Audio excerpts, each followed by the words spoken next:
இன்றைக்கி பார்க்க போகிறது பேச்சு வழக்கில் இருக்கிற 25 சென்டென்ஸ். ஓகேவா? மேரி பாவனாவுக்கோ சம்ஜோ அப்படின்னா என் உணர்வுகளை புரிந்துக்கொள். அதே போல் மேனே ஏ மெஹசூஸ் கியா, நான் இதை உணர்ந்தேன். ரெண்டுத்துக்குமே உணர்வு தான் அர்த்தம். பட் நம்முடைய உணர்வு என் உணர்வை புரிஞ்சுக்கோ, என் உணர்வுகளை புரிஞ்சுக்கோன்றப்ப பாவ்னா அப்படின்னு வரும்.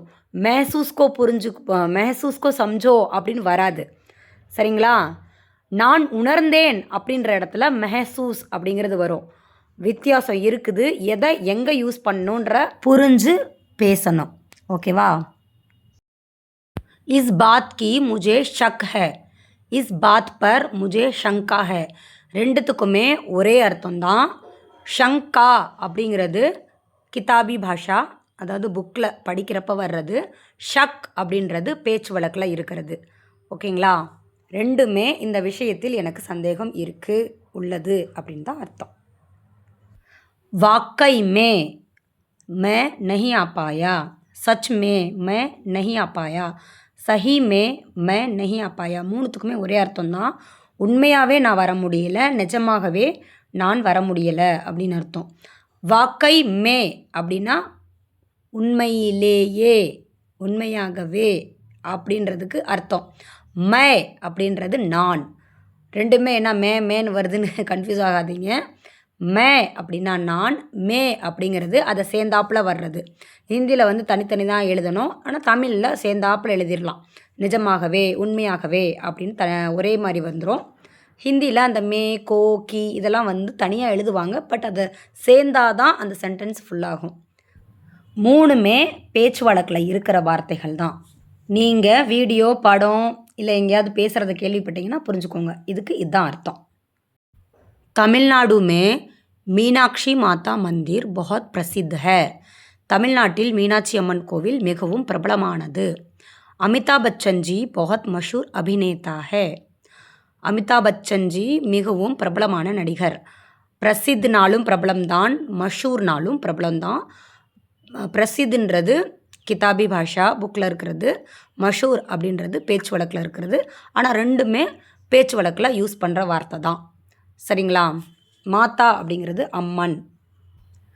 மேரா பேட்டா ஜித் கர்த்தா ஹே, என் மகன் பிடிவாதம் பிடிப்பான், அடம் பிடிப்பான் அப்படின்னு அர்த்தம். மேரி பேட்டி பி बहुत ஜித்தி ஹே, என் மகளும் ரொம்ப பிடிவாதக்காரி அப்படின்னு அர்த்தம்.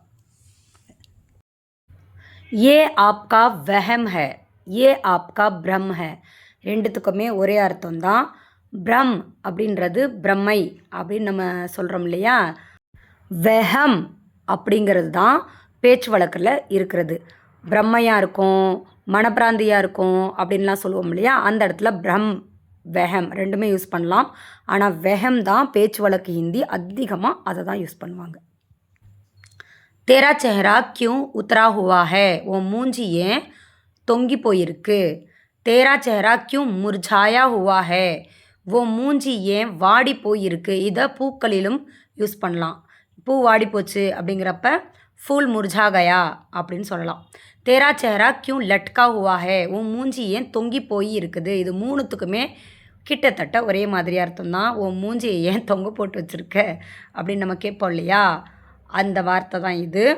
மூணுமே நம்ம யூஸ் பண்ணலாம். செஹரான்றது ஃபேஸ் தான்.